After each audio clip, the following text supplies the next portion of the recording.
తిరుమల తిరుపతి దేవస్థానం TTD కొత్త వివాదంలో ఇరుక్కుపోయింది. CM Chandrababu చేసిన ఒక ఆరోపణ మాజీ సీఎం జగన్ పై కాకుండా టీటీడీ పాలన తీరుపై కూడా అనుమానాలకు తావితేస్తుంది. ఒకరిపై ఒకరు ఆరోపణలు చేసుకోవడం ఒక వంతైతే, దేవుడి గుడిలో జరిగే వ్యవహారాలపై సామాన్య భక్తులకు అనుమానం వచ్చే విధంగా తాజా పరిణామాలున్నాయి. ముందే జగన్ హయాంలో హిందూ దేవాలయాలపై దాడులు, వాటి స్థాయిని తగ్గించడం లాంటి చర్యలకు దిగారన్న ఆరోపణలున్నాయి. జగన్ ఒక కన్వర్టెడ్ హిందూ అన్న జోకులు పోయి మాజీ సీఎం తీరుపై తీవ్ర అవమానాలు కలిగాయి. పైగా హిందూ దేవాలయాల దగ్గర అన్యమత ప్రచారం జరుగుతుందన్న ఆరోపణలు వచ్చాయి. అయితే జగన్తో తమకున్న అవసరాలు, చంద్రబాబును దిగ్గొట్టాలన్న కోరికతో కేంద్రంలో అధికారం చెలాయిస్తున్న హిందూ జాతీయ పార్టీ బీజేపీ మౌనం వహించిందన్న వాదన ఉంది. జగన్ ఎన్ని తప్పులు చేస్తున్నా మోదీ ఆయన్ను వెనకేసుకొస్తున్నారని విపక్షాలు వ్యాఖ్యానించాయి. తాజాగా చంద్రబాబు ఒక ఆరోపణ చేశారు. అది ఇట్లాంటి ఆరోపణ కాదు, ప్రతి హిందువు మనోభావాలు దెబ్బతినే ఆరోపణ. చంద్రబాబు చెప్పింది నిజమే. అయితే ఏపీలో ఒక్క హిందువు కూడా జగన్ను క్షమించడాన్ని ప్రత్యేకంగా చెప్పాల్సిన పని లేదు.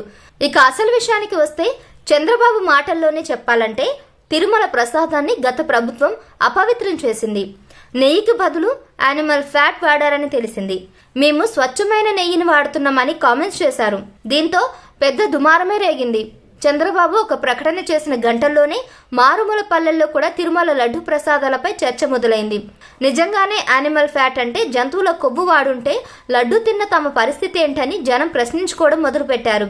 దీంతో జగన్ హయాంలో టీటీడీ చైర్మన్లుగా పనిచేసిన ఇద్దరు వ్యక్తులు చంద్రబాబు వ్యాఖ్యలకు కౌంటర్ ఇచ్చారు. తిరుమల ప్రసాదంపై చంద్రబాబు మనిషి పుట్టిన వారెవరు కూడా ఇలాంటి ఆరోపణలు చేయరు అని వైవి సుబ్బారెడ్డి తీవ్ర స్థాయిలో మండిపడ్డారు. శ్రీ వెంకటేశ్వర స్వామి దివ్యక్షేత్రం తిరుమల ప్రసాదాలపై చంద్రబాబు నాయుడు చేసిన ఆరోపణలు అత్యంత దుర్మార్గం.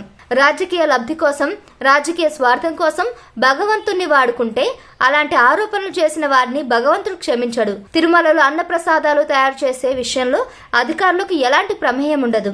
పవిత్రమైన శ్రీ వైష్ణవుల అమృత హస్తాల మీదుగా ఈ పదార్థాలు తయారవుతాయి. ప్రసాదాల్లో పదార్థాల వినియోగం వారి చేతుల మీదుగా ఉంటుంది. అలాంటి వారి హస్తాల మీదుగా తయారయ్యే ప్రసాదాల మీద చంద్రబాబు ఆరోపణలు చేస్తున్నాడంటే ఆయన బురద రాజకీయాలకు పరాకాష్ట అని భూమాన కరుణాకర్ రెడ్డి మండిపడ్డారు. ఎవరు నిజం చెప్తున్నారు, ఎవరు దొంగ నాటకం ఆడుతున్నారు అన్నది ఇప్పుడు పెద్ద ప్రశ్న. 5 ఏళ్ల పాటు తిరుమలలో జరిగిన అవినీతి అక్రమాలపై పూర్తి స్థాయిలో విచారణ జరపాలని రాష్ట్ర బీజేపీ నేతలు ఇప్పటికే పలుమార్లు డిమాండ్లు చేస్తున్నారు. కూటమిలో భాగమైనప్పటికీ బీజేపీ కేంద్ర నాయకత్వం ఒక్కసారి కూడా దానిపై కామెంట్ చేయలేదు. తాజా వివాదంలోనైనా స్పందిస్తుందో లేదో చూడాలి. గత ప్రభుత్వం నిజంగా తప్పు చేసి ఉంటే దాన్ని బయట పెట్టేందుకు పగడ్బందీగా విచారణ అవసరం. తాము ఎలాంటి తప్పు చేయలేదని వైసీపీ చెప్పుకుంటుంది. అందుకే నిజాలు తెలిసేందుకు ఇప్పుడు ఒక్కటే మార్గం ఉంది. కేంద్ర దర్యాప్తు సంస్థ అంటే సిబిఐ చేత టీటీడీ లడ్డు వ్యవహారాన్ని విచారణ చేయించాలి. అసలు సంగతేంటో నిగ్గు తేల్చాలంటే సిబిఐ విచారణకు చంద్రబాబు సిఫార్సు చేయాలి. అందుకు కేంద్ర ప్రభుత్వం వెంటనే పచ్చ జెండా ఊపాలి. చూడాలి మరి ఇప్పుడు ఏం జరుగుతుందో. Please subscribe to